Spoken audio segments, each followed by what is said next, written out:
Hi, my name's Phil. I like to talk about politics, and in this video, following on from Boris Johnson's no deal threats, yet again I'm going to discuss how, first of all, nobody is taking him seriously about it, but also to note why it is that a no deal Brexit is simply impossible for Boris Johnson to go along with. But first, if you'd like to be notified of daily news in politics, please subscribe to the channel and click the bell notification icon. So Boris Johnson carried out a bit of political smoke screening this weekend, didn't he? Suggesting that he'd called off the Brexit talks. That's what a lot of Brexit supporters think has now, and was preparing for a no-deal Brexit. But he didn't actually say that he'd called off the talks or that we were leaving the EU transition without a deal. He just suggested that maybe these things might happen. People will point to statements which were much clearer later on because the Prime Minister refused to answer direct questions. And later on there was a statement that clearly said talks had been called off and that Michel Barnier had been told not to bother coming to London next week for any further negotiations. But none of these statements came from the Prime Minister. Even when he was asked directly, like I said, he refused to answer.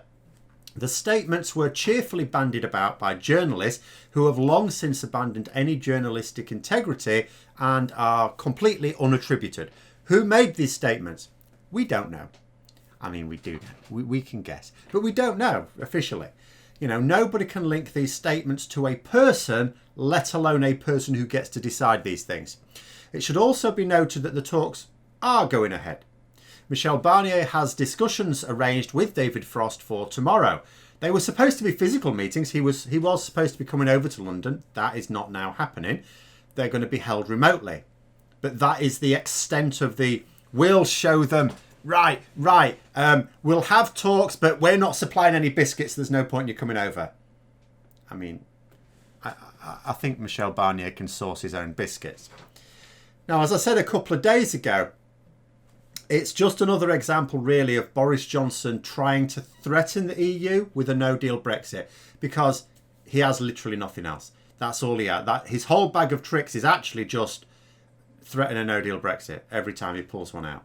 Nobody is taking him seriously, however. Now, that actually came as a bit of a surprise to me because, again, it's this old thing. Is he insane or is he just pretending to be insane? It's very difficult to know for certain, but whenever Boris Johnson has made an announcement, or Theresa May before him, but Boris Johnson's done it much more clearly. Whenever he's announced something that makes a no-deal Brexit more likely, there is a parallel falling in the value of the pound. That has been the case not some of the times when he's made such a statement, not even most of the time, all of the time, every single time. After Friday's announcement, there's no change at all. The markets are not taking Johnson's threats seriously. That is because they understand what a no-deal Brexit is. General members of the public may not really know what a no-deal Brexit means. Even MPs are probably fairly clueless. But the financial markets, the people who run those, they know exactly what it means. Now, for example, in one bit of financial news that does represent a change for the UK, the ratings giant Moody's has downgraded the UK's credit rating again. This is not linked to Johnson's announcement, but to the worse than feared performance of the UK economy in the face of the coronavirus pandemic, along with the uncertainty of Brexit. Lots of advanced economies, of course, suffered a serious contraction due to the first wave of COVID, and the UK did worse than any of them, or at least in the G7. The other countries have seen a bounce back since. So if you look at the IMF forecasts from June and then you look at them now, for a lot of countries, okay, it's still a very clear and bad recession, but it's a lot healthier than it was looking a few months ago. This is not the case for the UK. It has barely improved at all, the outlook. Of course, you know, we should all know this. This is what we've tried to explain to Brexit supporters, because what Moody's are saying is where the UK has a particular problem with the economy, they're not even particularly banging on about Boris Johnson's failure to get a handle on COVID. They're pointing to the fact that the nature of the pandemic hit service businesses much harder. And the UK's economy is massively dependent upon the service sector. And this has critical implications for Brexit. You know, Brexit supporters keep banging on about World Trade Organization terms as if they're somehow good.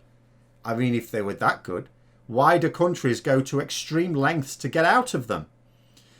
But World Trade Organization terms do almost nothing for services. The rules largely cover trading goods. So Brexit hit services really badly. Very, very badly.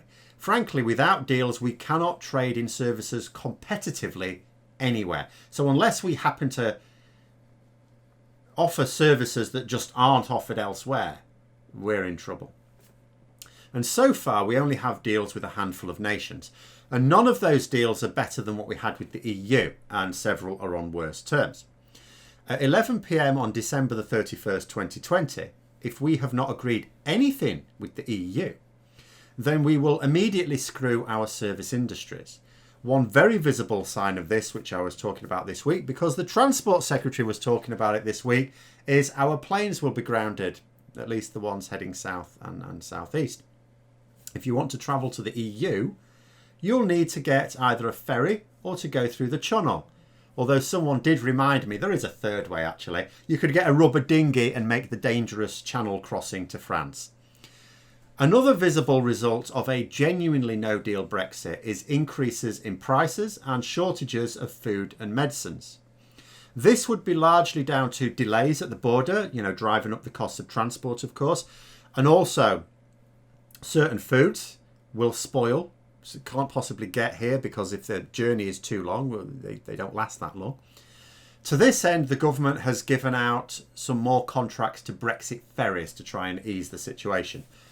But they're serious this time. They've actually given them to ferry companies, not made up ones. It does at least mean that they're taking Brexit more seriously than COVID then.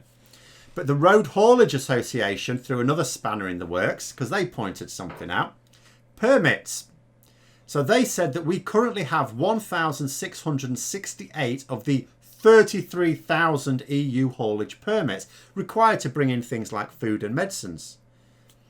They said that part of the deal with the EU would be getting more of those permits. So the ferries are not really going to help in any serious way if we can't get the permits needed to transport the food and medicines that we'd like to buy from the EU to those ports to be loaded onto the ferries. Then there are the less visible effects on an individual level, but the cumulative effect will be huge. So tariffs on our exports will crush many British businesses, such as the car manufacturing sector, sheep farmers, another notable one as well. It will mean a very hard Brexit border between Northern Ireland and Britain. I mean, we already have a hard border in the Irish Sea as part of Boris Johnson's withdrawal agreement anyway. But in the event of a no deal, the number of checks that would need to take place would increase significantly, hardening that border. No problem, say the Brexiteers. We're not having any checks there. Boris said so. Okay then. So then we force one inside Ireland and become an international pariah. Again.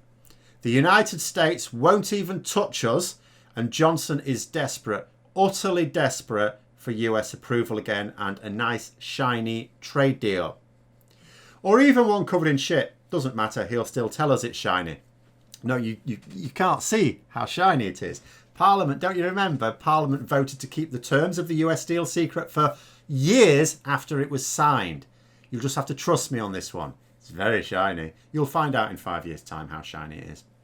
The government's own prediction is for major civil unrest within weeks following a no-deal Brexit, and that the situation will not significantly improve even months later. There are some who are suggesting that Johnson is happy to play the game for a bit longer and then fold on everything, selling the deal, which will essentially be exactly what the EU are demanding, back here as a great victory because he faced down the EU. I've got a deal after all. They backed down. I knew they'd back down. I told you they'd back down. After all, nobody in the country really knows what Brexit is, what his withdrawal agreement is, or what the new Brexit deal that he will flourish will be.